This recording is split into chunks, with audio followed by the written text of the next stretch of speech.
Georges Sabine Bambara, alias la maman de la rue. La femme africaine s'est levée, oh elle a bougé et fait changer les choses. Je suis l'une des porte-voix des sans-voix et la tante j'ai faim des enfants en situation de rue. Je vous explique comment cela s'est passé. Je revenais des soins des cliniques Chifra. Et quand je passais vers le barrage, j'ai vu un attroupement. Je me suis arrêtée pour satisfaire ma curiosité. Et qu'est-ce que je vois? Un enfant plaqué au sol à qui on portait secours. Je me suis arrêtée qu'il retrouve ses forces pour pouvoir le déposer à ses parents par pure gentillesse. Et quand l'enfant s'est levé, je lui ai demandé de monter sur ma moto. Après, je l'ai attaché contre moi. Quand j'ai fait quelques mètres plus tard, je me suis arrêtée, j'ai demandé son identité. Et cet enfant m'a dit qu'il s'appelle Le Gros. Je lui ai dit, Le Gros n'est pas un prénom. Donne-moi un prénom que tes parents t'ont donné. Et il m'a dit, Tanti, moi je suis né sans père et sans mère. Et je dis non. Tout le monde a un papa et une maman. Donne-moi. Il me dit non, Tanti, mon cas n'est pas comme les autres. Je suis né sans père et sans mère. Et quand j'ai continué à demander son nom de famille, il m'a dit, Tanti, tu parles trop. J'ai faim. Ça fait 3 jours que je quémane et personne ne me donne rien. C'est la faim qui m'a poussé à aller rentrer dans le barrage pour cueillir les fruits du nénuphar. Mais je ne savais pas que pour aller dans l'eau, il fallait savoir nager. Voilà pourquoi j'ai failli me noyer. Tanti, si tu as de l'argent, achète-moi un plat de riz et après, si tu as des questions à me poser, tu pourras me poser toutes les questions. À côté de la première vendeuse de riz par terre, je me suis arrêtée. J'ai fait sortir un billet de 500 et j'ai demandé à la vendeuse de riz par terre de me mettre du riz pour 100 francs, macaroni 50, choux 50, viande 50. Et le petit qui crie non. Pour ajouter toutes ces petites choses-là, c'est pour diminuer la quantité de riz. Lui, il préfère que la dame mette une montagne de riz à 500. Lui, il va manger pour se sauver. Et j'ai dit non, moi, je ne peux pas finir du riz de 500. Toi aussi, tu ne peux pas finir du riz de 500. Il dit non, nous sommes là, non. Servez seulement. Et la dame là a servi. À peine elle a fini de servir, même elle lui a pas bien tendu l'assiette, le petit a arraché l'assiette. Et vous savez ce qu'il a fait? Il a craché sur la montagne de riz, mélangé et commencé à manger gauche-droite. Le temps de lui dire, lave-toi les mains, il avait déjà fini de tout manger. Alors, et ce qu'il m'a dit, c'est et je l'ai dit, monte, on va continuer. Et encore à quelques mètres plus tard, je me suis arrêtée, j'ai dit, bon, comme tu as mangé, dis-moi là où je peux te déposer. Et ce petit m'a dit, Tanti, mon seul rêve dans la vie, c'est de vivre dans une maison avec un tonton et une tantie. Comme aujourd'hui, j'ai eu la chance que tu m'as pris derrière ta moto, on meurt ensemble. Je ne descends plus. Alors là, mais je ne pouvais pas partir avec lui. Je ne sais pas de quoi il est capable. Ça pouvait être un petit terroriste. Alors, j'ai tout fait pour qu'il descende. Il a refusé. Mais comme je venais de Chifra, j'avais une ordonnance du jour. Et je lui ai dit, tu vois l'ordonnance là, moi je cherche une pharmacie pour acheter un médicament et mon médecin va me faire des injections. Je connais mon médecin. Si tu viens avec moi, il va me faire les injections et te faire les injections. Comme c'est un petit qui avait entre 9 et 10 ans, il a dit, ah ouais, si c'est les piqûres là, lui il a peur de ça. Il est descendu, il m'a dit, Tanti, s'il te plaît, surtout ne m'abandonne pas, ne m'oublie pas, reviens me chercher après tes injections. Et quand je suis partie, pour moi, je m'étais sauvée et c'est fini, fini. 1 semaine passe, 2 semaines passent, 3 semaines, tôt le matin, il m'appelle, Tanti, c'est moi. Viens me chercher. Je ne veux plus être un enfant dans la rue. Je veux être ton enfant chez toi. Je me suis précipitée.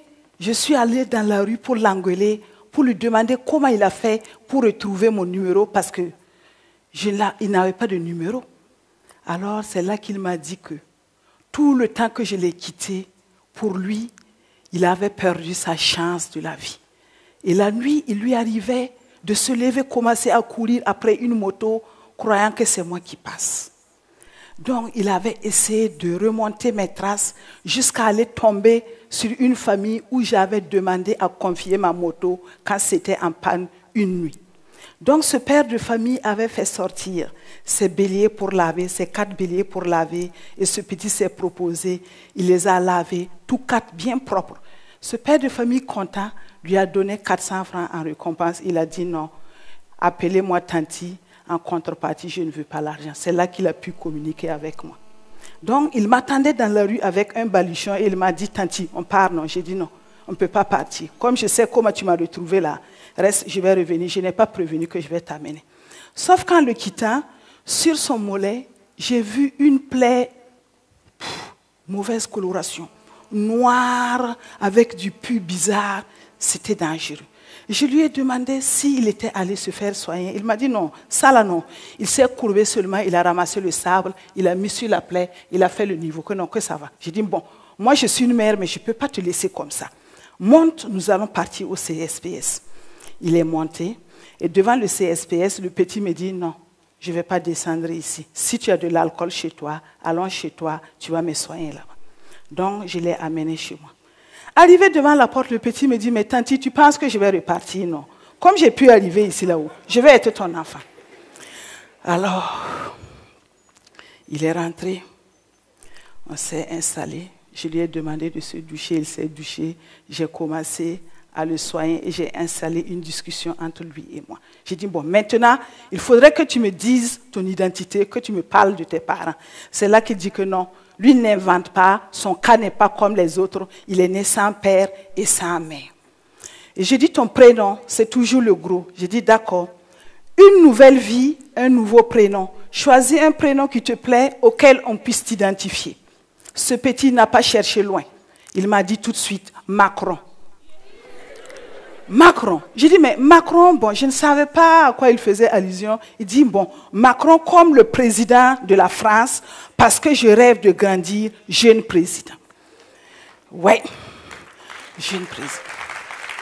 Donc, ce petit Macron, qui a entre 9 et 10 ans, a été 2 ans gardien d'un maquis et sa technique de garder le maquis, c'était de ramasser le restant des repas des clients toute la journée et le soir s'enfermer avec les chiens errants.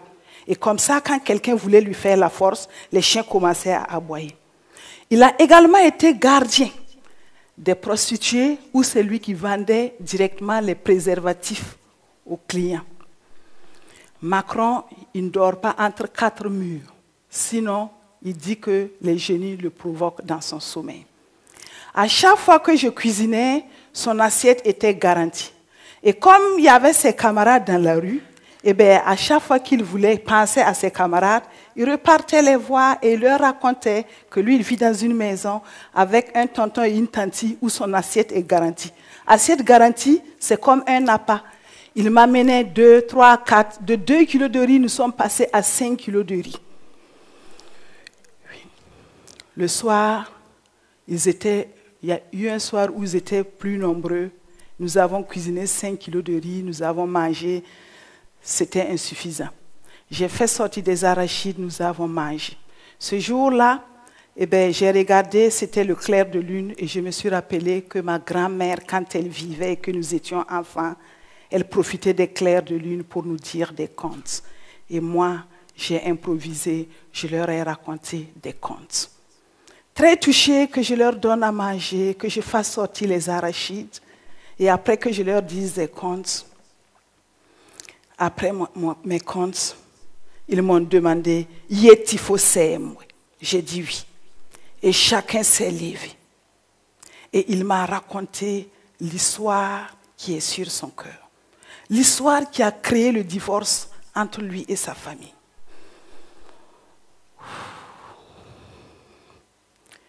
J'avoue que c'était le plus gros choc de ma vie. En 47 ans, je n'avais pas entendu des histoires pareilles. Je n'ai pas su comment j'ai été propulsée dans ma chambre. Alors, une nuit blanche, le matin, je me suis levée avec des yeux comme ça.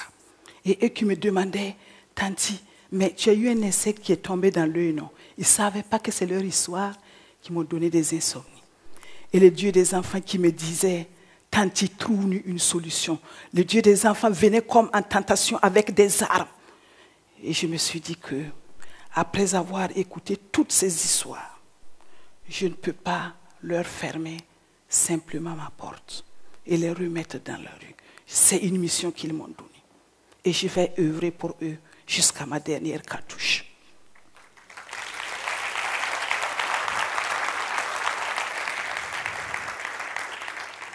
Le simple fait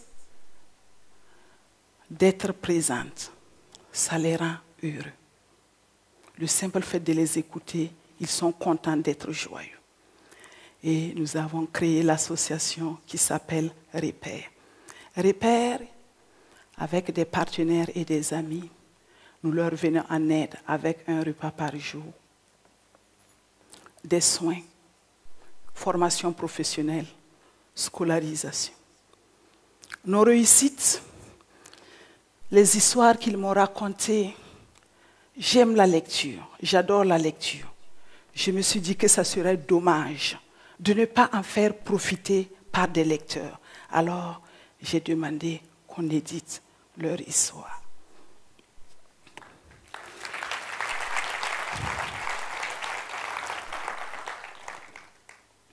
Nous avons créé un festival où ce sont les enfants qui ont géré eux-mêmes. Il ne fallait pas voir comment ils étaient heureux de se rendre utiles. Nous avons eu des enfants qui ont passé le CEP, BPC et BAC. 100% pour le CEP, 90% pour le BPC et 90% également pour le BAC. Sauf que ceux qui ont réussi au BAC, les 3 qui ont réussi au BAC ont décidé de faire droit pour défendre la cause des enfants de la rue. Chaque année, tous les 22 décembre, nous avons un arbre de Noël pour ces enfants. Mon entourage, ça n'a pas du tout été facile. Les gens ne comprenaient pas pourquoi j'étais avec ces enfants-là. Ils me disent que n'importe qui travaille aspire à avoir des bénéfices, mais toi, tu jettes ton argent par la fenêtre en t'occupant de ces enfants sans lendemain. Mais moi, je leur dis toujours, la plus grande joie de vivre, c'est d'être utile aux autres. Ces enfants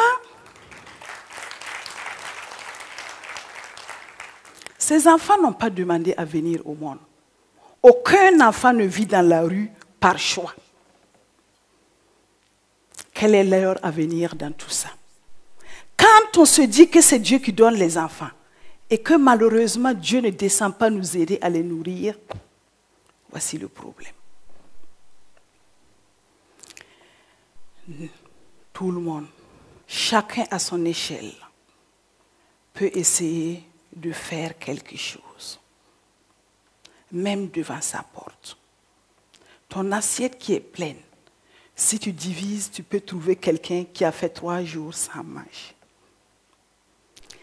Celui qui a planté un arbre avant de mourir n'a pas vécu inutilement.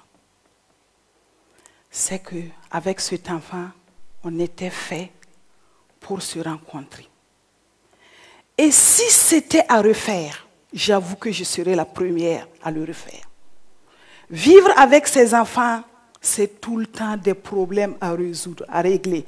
Mais je suis très contente d'être utile à quelque chose. Quand l'homme devient riche, commence à devenir riche, il devient égoïste pour pouvoir protéger ses biens. Mais moi, je suis pauvre, mais je pense que ce que je leur apporte, c'est déjà quelque chose. Ils sont nombreux, très nombreux certes, dans la rue.